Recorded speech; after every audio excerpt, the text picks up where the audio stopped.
Yeah, I'll react to that, sure. Hey guys, let's learn. Thank you, Friedman, over on Discord for giving me the recommendation. Surely sounds great.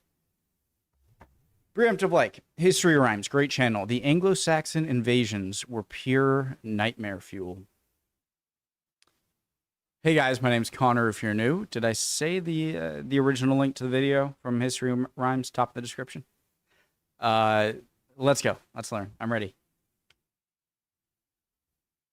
In the 5th century, the Roman Empire abandoned Britain. As soon as Rome withdrew, the island's inhabitants of over 1 million Celts and Romans had found themselves on the brink of a dramatic upheaval. From the east, the forebearers of today's English... Sorry, excuse me.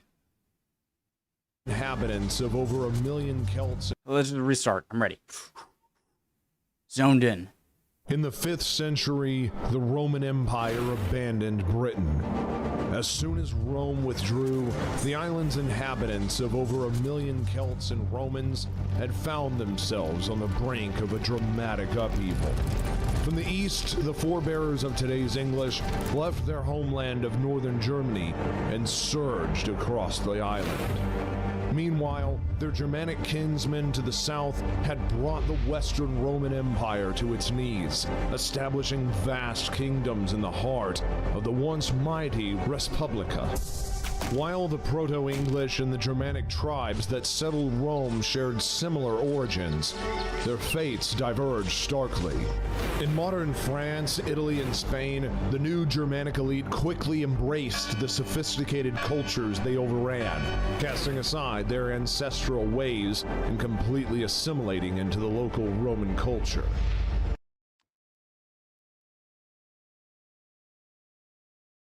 A lot of these names, just, you know, the Rugians, Herulians, Gepids, Vandals, Slavs, Lombards, Franks. Franks I'm a bit more familiar with, but Ostrogoths, Burgundians, Visigoths, they all just kind of jumbled when I hear them as just the outside powers of the Roman Empire when the West collapsed. That you know, a lot of them took advantage of the power vacuum. However, did any of, like, the reason I'm saying this, because I was reminded, because sophisticated culture, a lot of cultures, for some reason, the Japanese in the Meiji Restoration in the second half of the 1800s, 19th century, you know, as proud as you might be of your culture and traditions, when you see a better way of governing or ruling or better military tactics or technology, you're gonna adopt them, you know, just because if you don't, others might, and they might conquer you.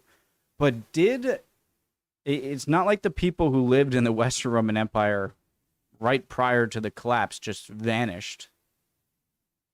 So did the sort of ruling or upper class people who were familiar with the old Roman Empire and its ability to govern and whatnot, did they have any input in starting some of this stuff, or like helping any of these areas, or were they just killed or like fled into normal life or to the Eastern Roman Empire? You know, do you know what I'm trying to ask? Like, did any big important people in the Western Roman Empire prior to the collapse still become significant figures in any of these areas? Anyone know? Italy and Spain, the new Germanic elite quickly embraced the sophisticated cultures they overran, casting aside their ancestral ways and completely assimilating into the local Roman culture. However, in Britain, the Anglo-Saxons clung fiercely to their old customs and ways of life. By the 7th century, the new emerging English culture had completely supplanted that of the original Celtic inhabitants. It seemed as though that Britain's native population had completely vanished from what is now England. This dramatic transformation poses a thrilling mystery. What exactly happened to the original Celtic and Roman inhabitants of England?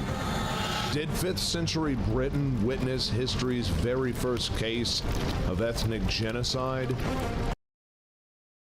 I can only think of a few. Well, I'm sure ethnic genocide is nothing new to humans for like 10,000 years.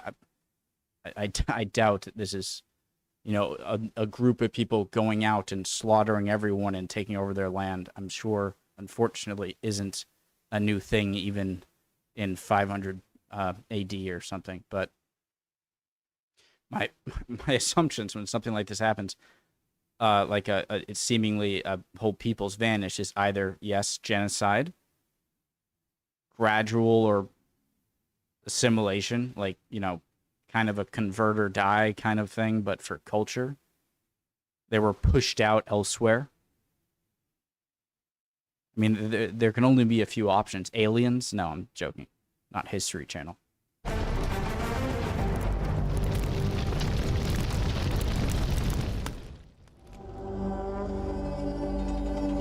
History is indeed a little more than the register of the crimes, follies, and misfortunes of mankind.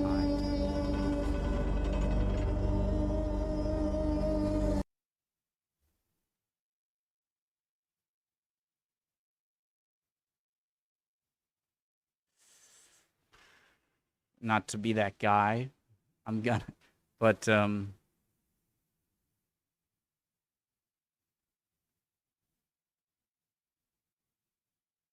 don't need to say anything. It's gonna sound stupid. I feel like, sorry, I was gonna say this is just standard humans, crimes, follies, killing, slaughter, some peace. Why am I talking? Go.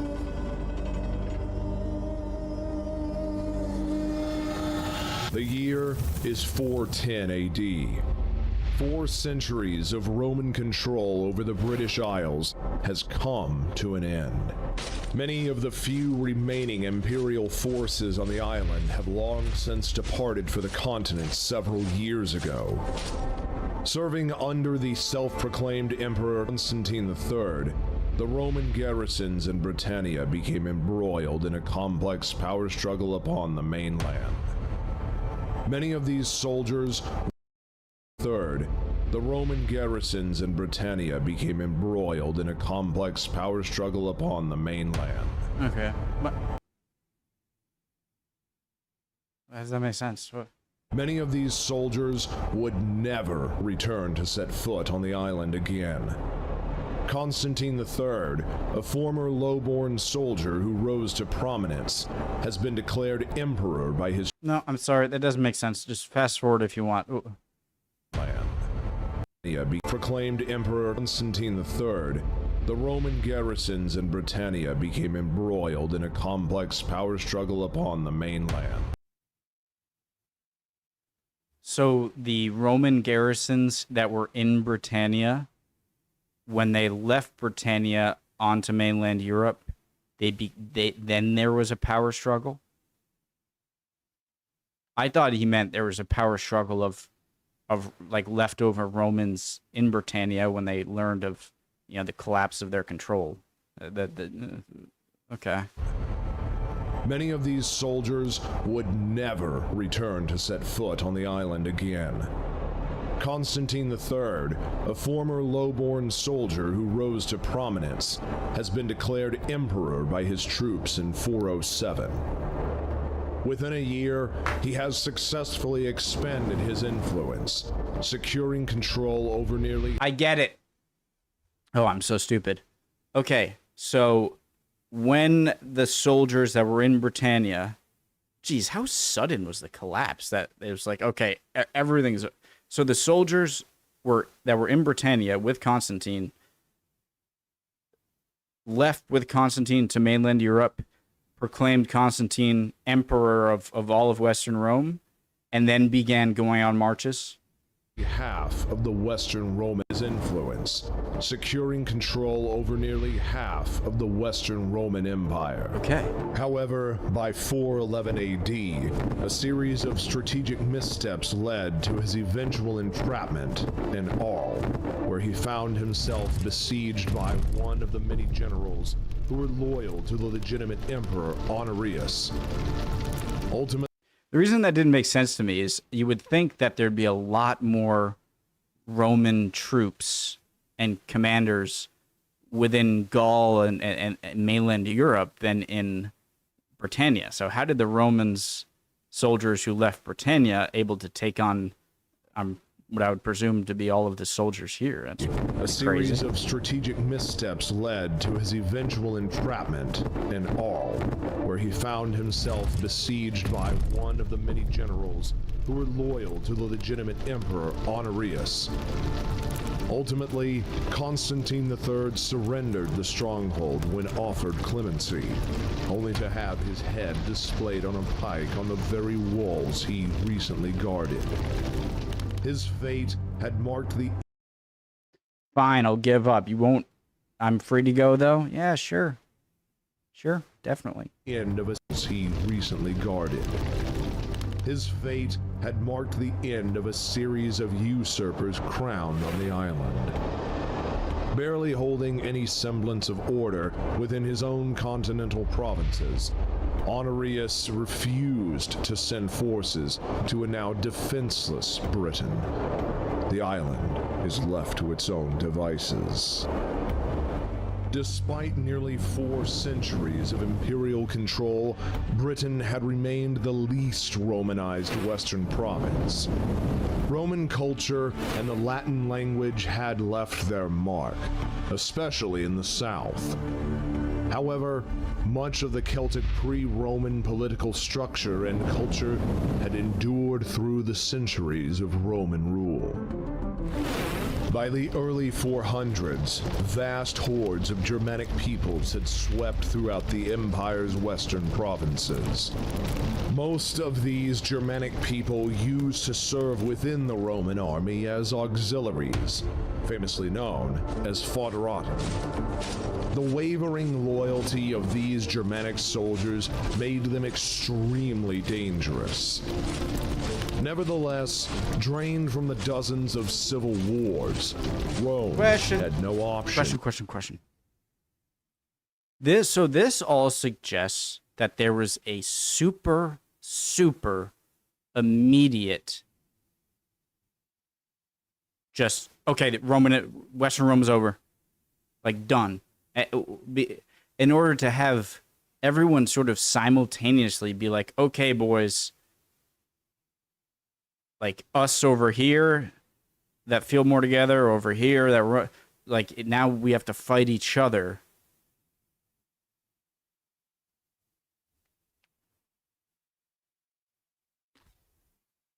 It's as if like everyone just got like a text message that said, okay, Roman Empire's dead, or Western Rome is gone, leaderless, and then everyone just okay, our commanders and armies that were part of the Western Roman Empire, now we have to fight each other with the native within the Roman army. Most peoples had swept throughout the empire's western provinces. Most of these Germanic people used to serve within the Roman army as auxiliaries, famously known as foederati. The wavering loyalty of these Germanic soldiers made them extremely dangerous. Nevertheless, drained from the dozens of civil wars, Rome had no option but to rely on these foreigners. Eventually, most of these Germanic mercenaries would carve their own states within the provinces of the empire. Britain would be no exception. The people of Germania, who now flooded the Western Roman Empire, were familiar with the island. Auxiliaries from beyond the Rhine had served in Britain since the early imperial age. Meanwhile, the Saxons had been raiding the southeastern shores of the provinces for centuries. It didn't take long before the power vacuum started to be filled by waves of invaders, who quickly established themselves in Kent and East Anglia. The first wave of many Germanic migrations to come. The intricate web of trade and commerce, fueled by constant shipments of manufactured goods in the empire, was now replaced by people seeking refuge or plunder. Londinium went from being a regional epicenter with baths and roads to a Blackwater hamlet relying on the barter system. Descending from northern Germany and the neck of the Danish peninsula, the Angles and Saxons settled in Hampshire, parts of East Anglia, and Northumbria in the 5th century, with intense clashes against the native Britons. The change of the guard didn't occur overnight, but eventually, the Celts were driven away from their homes and pushed westward. Simultaneously, Pictish and Irish pirates added to the chaos by sweeping into the land, wreaking havoc on their Celtic cousins. Despite being cornered and facing daunting odds, the Britons displayed remarkable resilience. While ceding large portions of land to the advancing Anglo-Saxons in the east, the Britons managed to retain control over the north as well as west of the former Roman province. A coalition of Celtic kingdoms spanning modern-day Wales and northern England successfully defended against the Germanic peoples.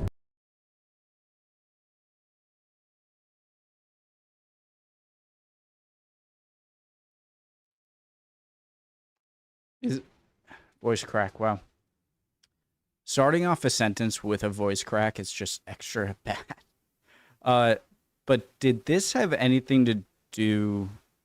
Were the Welsh and the Cornish, Scots, were they already, maybe even prior to Roman Britain, a self-identified thing? Or were they gradually pushed there?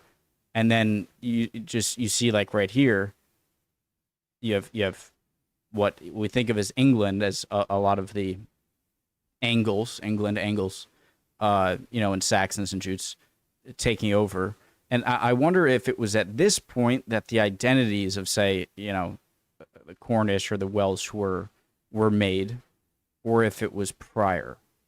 A coalition of Celtic kingdoms spanning modern-day Wales and northern England successfully defended against the Germanic peoples and even reclaimed lost territory. Despite these initial successes, the Anglo-Saxons gradually gained the upper hand, and by the 7th century, nearly 2/3 of Britain fell under their control. See, now I think that's even more the case. Now it literally is just Cornish and Welsh that aren't in control.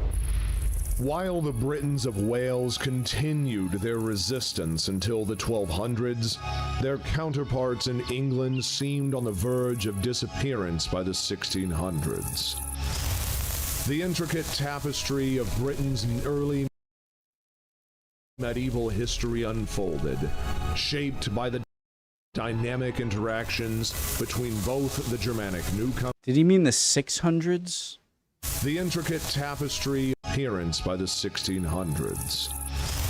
Seemed on the resistance until the 1200s, their counterparts in England continued their role.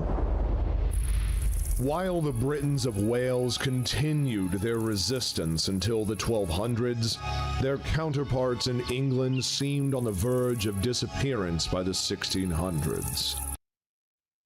So confused by that. The intricate tapestry of Britain's early medieval history unfolded, shaped by the dynamic interactions between both the Germanic newcomers and the resilient native Britons. Okay. with a population likely nearing 1 million just before the Roman withdrawal. The Celtic inhabitants of what is now modern-day England faced a near extinction by the 8th century. Merely a century or two after the consolidation of the Anglo-Saxon conquests in eastern Britain, the landscape had dramatically transformed. The new Anglo-Saxon rulers presided over an overwhelmingly Germanic-speaking and pagan population. It seemed as though the native Christian Celtic people had experienced a virtual extermination, leaving scant traces of their culture and language for their Anglo-Saxon successors. Britain emerged as the sole former Roman province, where the invading Germanic culture did. I would say, I don't think this is that,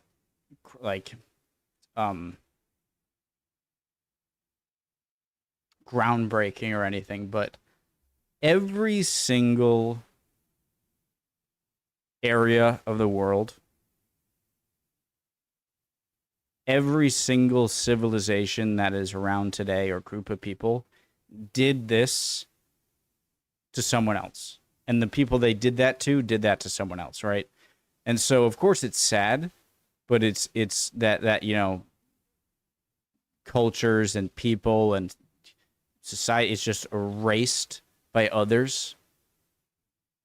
I mean, human history is so incredibly long that there's no way that anyone since, you know, the start of humanity is in control of the same piece of land that since the beginning of time, you know? And so as sad as it is, of course, this is the story of every single people on the planet today, I would say. For their Anglo-Saxon successors. Like your culture and where you live did this to someone else, and they did it to someone else before them. Britain emerged as the sole former Roman province, where the invading Germanic culture did not only endure, but completely supplanted the heritage of the original inhabitants, marking a stark departure from the developments in mainland Europe.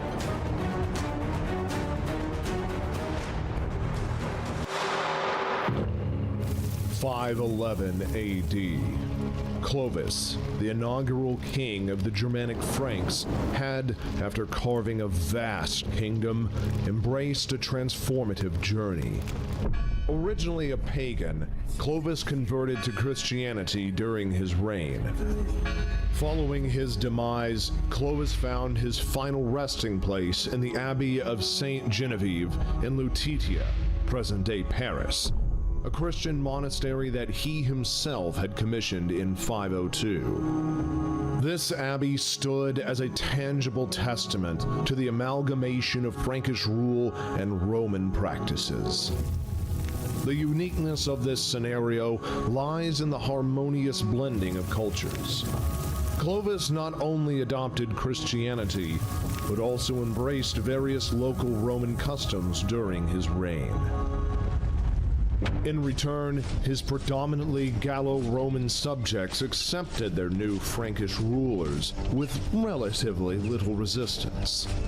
The Germanic Franks reciprocated by quickly adopting many of the local Latin cultural elements.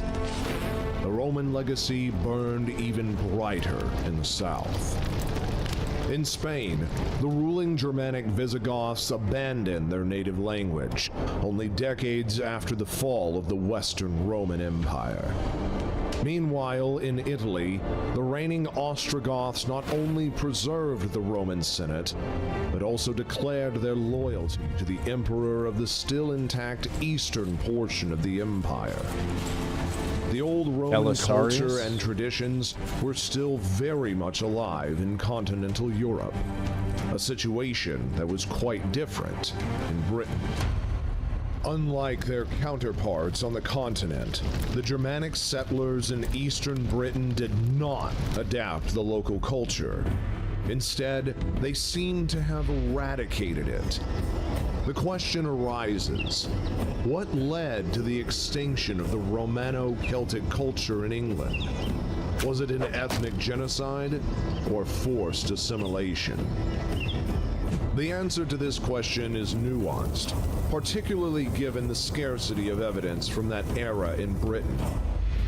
In a simplified response, the differences between the Germanic conquests in mainland Europe and Britain can be attributed to the distinct nature of the conquered people, rather than the conquerors.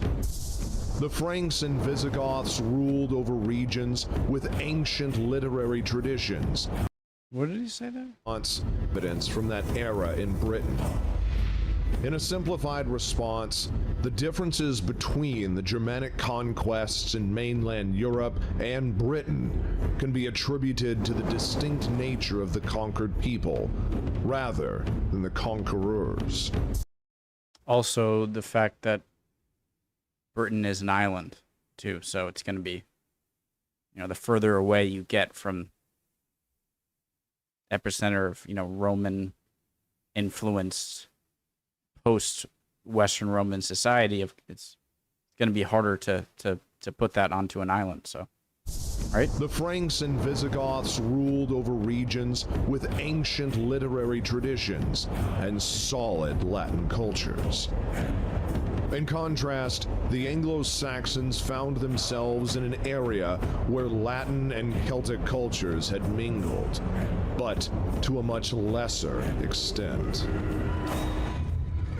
The Britons' greater defense capability, ironically, had played a role in their downfall.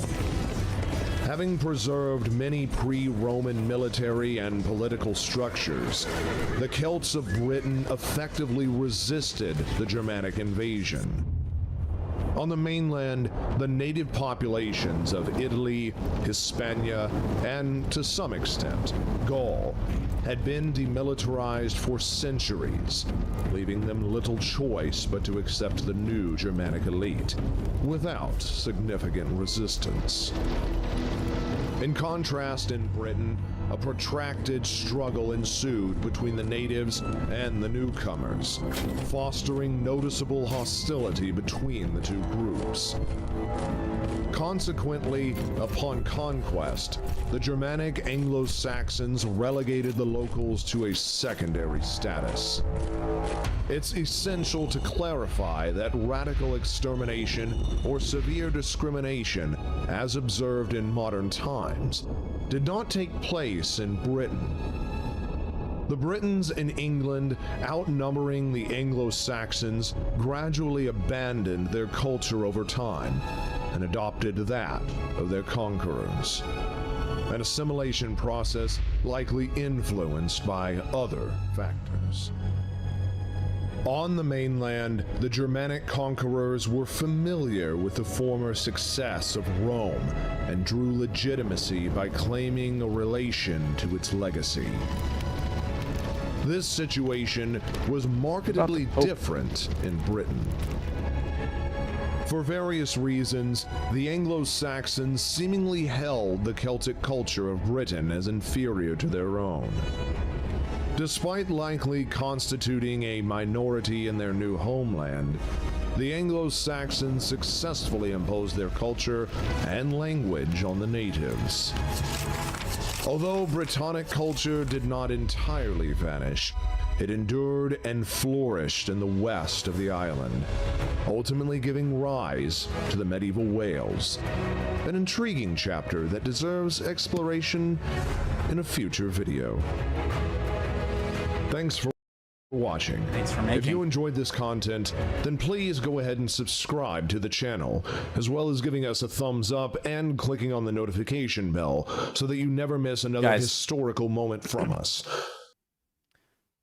I feel like something that was just not said that I'm sure it's like, well, why did Wales become a much more, bastion for more uninfluenced culture? Everyone was invading to here.